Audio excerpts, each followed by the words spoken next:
നമസ്കാരം, ഞാൻ doctor Jyothis ആയുർജ്യോതി health കെയറിന്റെ പുതിയൊരു വീഡിയോയിലേക്ക് എല്ലാവർക്കും സ്വാഗതം. ഇന്ന് ക്ലിനിക്കൽ പ്രാക്ടീസിൽ വളരെ കോമൺ ആയി കണ്ടുവരുന്ന ഒന്നാണ് വൈറ്റമിൻ ഡി ഡെഫിഷ്യൻസി. ആദ്യം തന്നെ എന്താണ് വൈറ്റമിൻ ഡി എന്ന് നമുക്ക് നോക്കാം. വൈറ്റമിൻ ഡി അഥവാ കാൽസ്യഫെറോൾ കൊഴുപ്പിൽ അലിയുന്ന തരം വിറ്റാമിനുകളാണ്. ഇവ നമ്മുടെ ശരീരത്തിലെ ഫോസ്ഫറസ്, കാൽസ്യം ഇവയുടെ അബ്സോർപ്ഷന് സഹായിക്കുന്നു. സൂര്യപ്രകാശത്തിന്റെ സാന്നിധ്യത്തിൽ നമ്മുടെ ചർമ്മത്തിലെ കൊളസ്ട്രോളിനെ പ്രയോജനപ്പെടുത്തി ശരീരം തന്നെ ആവശ്യത്തിന് ഉള്ള വൈറ്റമിൻ ഡി ഉൽപ്പാദിപ്പിക്കുന്നു.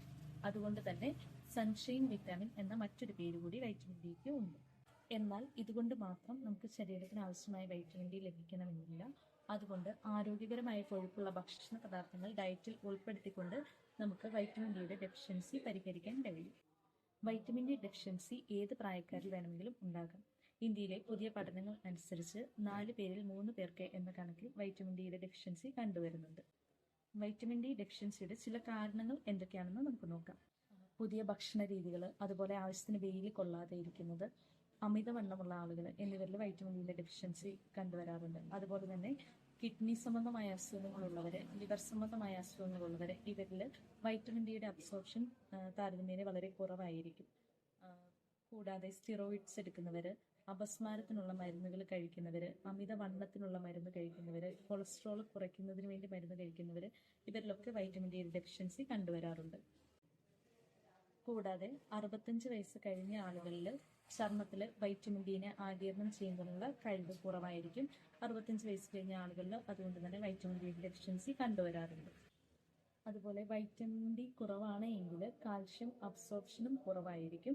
അതുകൊണ്ട് തന്നെ ഇത് എല്ലുകളെയും പല്ലുകളെയും ഒക്കെ സാരമായി ബാധിക്കാൻ സാധ്യതയുണ്ട്. അതുകൊണ്ട് തന്നെ വൈറ്റമിൻ ഡി കുറവുള്ള ആളുകൾ കാൽഷ്യം സപ്ലിമെന്റ്സും എടുക്കേണ്ടത് അത്യാവശ്യമാണ്.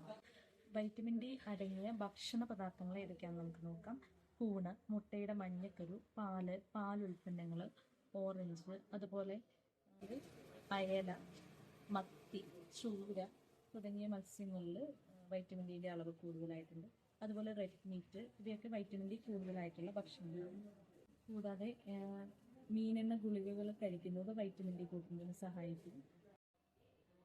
തുടർച്ചയായ ക്ഷീണം, തളർച്ച, അതുപോലെ പേശിവേദന, അസ്ഥിവേദന ഇവ നമ്മുടെ ദൈനംദിന പ്രവർത്തനങ്ങളെ തടസ്സപ്പെടുത്തുന്ന രീതിയിലുണ്ട് എങ്കിൽ നമ്മൾ രക്തപരിശോധനയിലൂടെ വൈറ്റമിൻ ഡിയുടെ ഡെഫിഷ്യൻസി ഉണ്ടോ എന്ന് കണ്ടെത്തണം.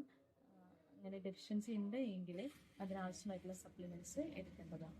അതുപോലെ വൈറ്റമിൻ ഡിന്റെ സപ്ലിമെന്റ്സ് നമ്മൾ എടുക്കുമ്പോൾ എപ്പോഴും വൈദ്യനിർദ്ദേശപ്രകാരം മാത്രം എടുക്കുക. വൈറ്റമിൻ ഡിന്റെ ഡെഫിഷ്യൻസി എന്നതുപോലെ തന്നെ വൈറ്റമിൻ ഡി ശരീരത്തിൽ കൂടിയ അളവിൽ ഉണ്ടായിട്ടുണ്ട് എങ്കിൽ അതും ശരീരത്തിന് ദോഷമാണ്. അതുകൊണ്ട് വൈദ്യനിർദ്ദേശപ്രകാരം മാത്രം വൈറ്റമിൻ ഡിയുടെ സപ്ലിമെന്റ്സ് എടുക്കാൻ ശ്രദ്ധിക്കുക.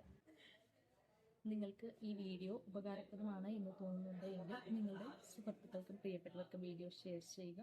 ഇതുപോലുള്ള കൂടുതൽ വീഡിയോകൾക്കായി എൻ്റെ ചാനൽ സബ്സ്ക്രൈബ് ചെയ്യുക.